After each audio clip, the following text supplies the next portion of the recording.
তামুলপুৰত ইউপিপিএল প্ৰাৰ্থী প্ৰমোদ বড়োৰ বৃহৎ ৰেলীত অংশগ্ৰহণ হাজাৰ হাজাৰ সমৰ্থকৰ আৰু মটংগা চকৰ পৰা পুৰাণ তামুলপুৰ চকলৈ উলিওৱা হৈছিল ৰেলী। ইউপিপিএল জিন্দাবাদ, প্ৰমোদ বড়ো জিন্দাবাদ ধ্বনিৰে মুখৰিত পৰিৱেশ। ৰেলীত অংশগ্ৰহণ কৰি প্ৰমোদ বড়োৰ মন্তব্য, তামুলপুৰৰ ৰাইজে ইউপিপিএলক এক বৃহৎ ব্যৱধানত জয়লাভ কৰাব।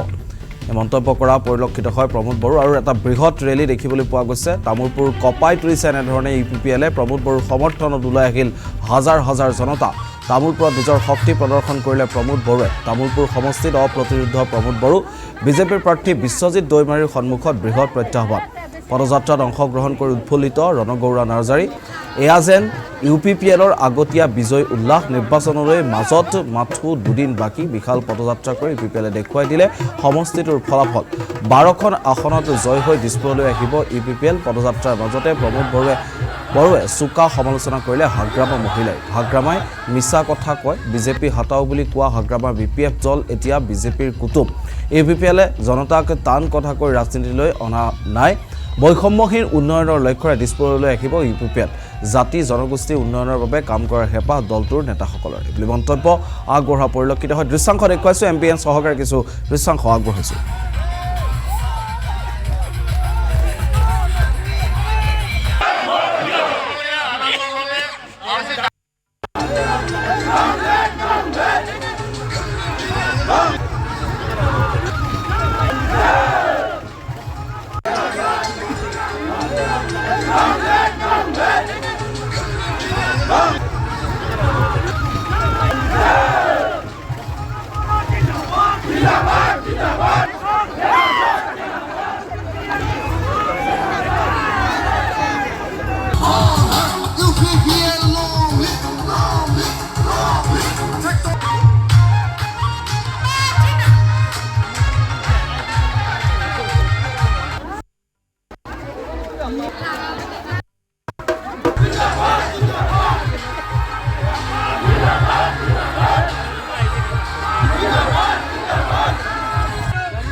জনপ্ৰিয়তা আপোনালোকে আগতো দেখা পাইছে, এতিয়াও দেখা পাইছে।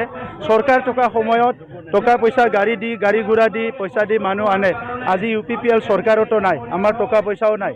এইবাৰ আমি না হেলিকপ্টাৰ উৰাব পাৰিছোঁ, না ডাঙৰ মিটিং কৰিব পাৰিছোঁ। কিন্তু আজি তামুলপুৰত এই বিশাল জনসভা আমি মাত্ৰ ডেট ঘোষণা কৰিছোঁ। সকলো জাতি, সকলো ধৰ্ম, সকলো সংস্কৃতি, সকলো ভাষা একেলগে আহি উপস্থিত হৈছে। ইউপিপিএল মডেলৰ ৰাজনীতিটো সমন্বয়, শান্তি, নিৰাপত্তা আৰু বৈষম্যতাহীন এটা উন্নয়নৰ কাৰণে আমি এটা সংকল্প লৈছোঁ আৰু যাত্ৰা আৰম্ভ কৰিছোঁ। গতিকে আহি থকা নিৰ্বাচনত 9 তাৰিখত হ'ব লগা বিধানসভা নিৰ্বাচনত ইউপিপিএল দলে 12টা আসন পাই আমি দিছপুৰলৈ আহি আছোঁ অসমৰ কাৰণে কাম কৰিবলৈ, বড়োলেণ্ড অঞ্চলৰ ৰাইজৰ কাৰণে কাম কৰিবলৈ। মানে 1 লাখ ভোটত আমি বিজয় হ'ম। 35,000 পৰা 40,000 ভোটৰ ব্যৱধানত আমি বিজয় হ'ম। বড়োলেণ্ডৰ চিফ হয়, কিন্তু তেখেতেতো বহুত ডাঙৰ মিছা কথা কয়। ইলেকশ্যনৰ আগত কৈছিলে তেখেতৰ ধৰম পত্নীয়ে ইলেকশ্যন নেখেলে, এতিয়াতো খেলিলে। আৰু তেনেকুৱা 100টা আছে। আগৰ নিৰ্বাচন পৰিষদীয় নিৰ্বাচনত ক'লে বিজেপি হাতাও, এতিয়া বিজেপিৰ লগত লগ হ'ল। তো কোনটো কথা তেখেতৰ সঁচা হয়? দীপেন বড়ো, প্ৰমোদ বড়ো, ৰংগৰা নাৰ্জাৰী, UG ব্ৰহ্ম, গোবিন্দ বসুমতাৰী সদায় ৰাইজৰ লগত আছে, ৰাইজৰ লগত থাকে। দলবিলাকে অৰুণোদয় কাটিম বুলি ভাবুকি দিয়ে, যি দলবিলাকে ৰেচন কাৰ্ড কাটিম বুলি ভাবুকি দিয়ে, যি দলবিলাকে গভৰ্ণমেণ্টৰ আঁচনি কাটিম বুলি ভাবুকি দিয়ে, সেই দলবিলাকক জিকাব নোৱাৰিব। নহ'লে আপোনালোকক সদায় ডমিনেট কৰি দমন কৰি ৰাখিব। চৰকাৰত ৰাজনৈতিক দলবিলাকে চৰকাৰত আহি পাব্লিকক সেৱা কৰিব লাগে, জনতাক সেৱা কৰিব লাগে। সকলে ভয়তে জনতাক দম দিয়া, জনতাক ভয় খোৱা আৰম্ভ কৰে। ইউপিপিএল দল কোনোদিন ৰাইজক আমি টান কথা কৈ ৰাজনীতি কৰিবলৈ অহা নাই। ৰাইজক হাত জোৰি আমি ৰাজনীতি কৰিবলৈ আহিছোঁ, ৰাইজক সেৱা কৰিবলৈ আহিছোঁ।